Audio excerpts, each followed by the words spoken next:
अस्सलाम वालेकुम फ्रेंड्स, मुझे अब्दुल्ला शामीर कहते हैं और सिलसिला चल रहा है सीआई अपडेट्स और सीआई इश्यूज़ के हवाले से।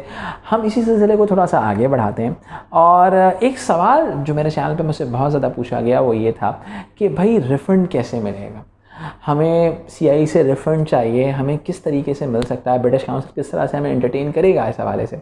तो इस चीज़ को समझने के लिए थोड़ा सा बैकग्राउंड को समझना ज़रूरी है।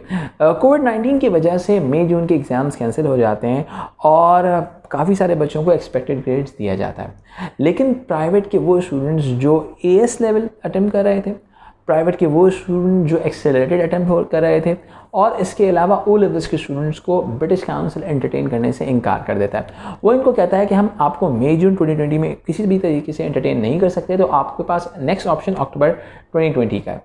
तो जनाब अब वो किस तरीके से होगा, उसकी रजिस्ट्रेशन कैसे होगी, ये तमाम चीज़ें रजिस्ट्रेशन के हवाले से हम कोई और वीडियो में आप लोगों से डिस्कस करेंगे। आज हम बात करेंगे सिर्फ रिफ़ंड के हवाले से कि अगर मुझे अपने पैसे वापस चाहिए तो मुझे क्या करना होगा। देखिए, इस हवाले से जो तमाम मामला चल रहे हैं वो उसको समझना ज़रूरी है। एक टर्म समझ लेते हैं, डेफ़र। मैं इस वीडियो में कई जगह पर यूज़ करूँगा डेफ़र की टर्म। डेफ़र का मतलब होता है कि आपको ऑटोमेटिकली सीआई मई जून से उठा के अक्टूबर नवंबर में फॉरवर्ड कर दे, ठीक है। तो जनाब इस सिलसिले को थोड़ा सा आगे बढ़ाते हैं कि भाई रिफ़ंड कैसे मिलेगा। देखिए, अभी तक जो मामला इस वक्त चल रहे हैं, कुछ बच्चों को इन्होंने सीआई वालों ने यानी कि ब्रिटिश काउंसिल वालों ने ईमेल की है, ठीक है। और देखिए, ये जो तमाम अफेयर्स होते हैं ना मॉनेटरी एलिमेंट के, पाकिस्तान के रिलेटेड और दुनिया में काफ़ी सारी जगहों पे, नेपाल वगैरह में, बांग्लादेश में, तो ये तमाम इश्यूज़ जो होते हैं वो ब्रिटिश काउंसिल हैंडल करता है सीआई की बिहाफ के ऊपर उन पर्टिकुलर कंट्रीज़ में। यूएई में भी ऐसा ही होता है। तो इस बात को आप हमें समझना ज़रूरी है कि देखिए, it's a British council matter, it's not a CI matter, ठीक है। तो अब इस सिलसिले में होगा क्या, अभी कुछ ईमेल्स जो मुझे नज़र आई हैं कुछ स्टूडेंट्स को की गई हैं ब्रिटिश काउंसिल की जानिब से, उसमें ये लिखा हुआ है कि हम आपको मई जून की एंट्री के हवाले से हम आपको क्रेडिट नोट प्रोवाइड करेंगे, ठीक है। क्रेडिट नोट अगर आप कहते हैं कि भाई मुझे अक्टूबर नवंबर में देना है तो वो आपको क्रेडिट नोट प्रोवाइड करेंगे। क्रेडिट नोट का मतलब क्या होता है, एक समझ लें एक तरह का नोट है। नोट का मतलब ये है कि एक तरह से उन्होंने आपको एक लेटर दे दिया कि भाई आपके इतने पैसे हमारे पास मौजूद हैं, ठीक है। और उतने ही पैसे आप हमारे पास अगर कोई और नेक्स्ट फीस जमा करानी चाहें तो आप वो क्रेडिट नोट हमें प्रोवाइड कर दें तो आपके उतने पैसे हमारे अकाउंट हो जाएंगे, ठीक है। यानी कि अगर आपने अक्टूबर नवंबर में अपेयर होना है तो आपने अक्टूबर नवंबर की रजिस्ट्रेशन के अंदर क्या करना होगा कि रजिस्ट्रेशन के वक्त आपने वो क्रेडिट नोट जमा करा देना होगा, आपकी कोई एडिशनल फीस चार्ज नहीं होगी, ठीक है।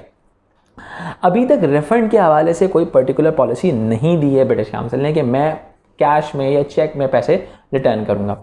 ब्रिटिश काउंसिल ये कह रहा है कि मैं आपको क्रेडिट नोट दूंगा और उस क्रेडिट नोट को आप यूटिलाइज़ कर सकते हैं अपनी नेक्स्ट किसी रजिस्ट्रेशन के अंदर।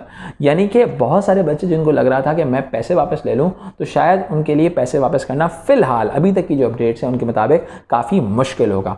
वो क्या हासिल कर सकते हैं, वो क्रेडिट नोट हासिल कर सकते हैं, उस क्रेडिट नोट को वो सीआई को में किसी नेक्स्ट रजिस्ट्रेशन के अंदर यूटिलाइज़ कर सकते हैं।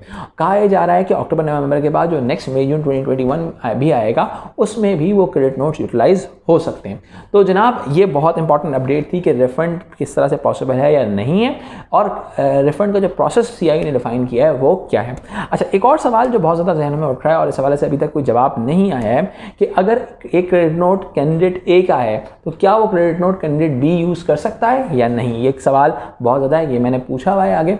अब देखें, मुझे जैसे ही जवाब आता है मैं आप लोगों को ज़रूर आगाह करूँगा। मैं इस रिफ़ंड प्रोसेस के हवाले से आगे भी कुछ वीडियोज़ बनाऊँगा। मुझे उम्मीद है आप लोगों को ये वीडियो अच्छी लगी होगी। अगर वीडियो अच्छी लगी तो कमेंट सेक्शन में ज़रूर बताइएगा और अपना बहुत ख्याल रखें। इसके साथ ही अब्दुल्ला शामी को दीजिए इजाज़त। अल्लाह हाफ़िज़।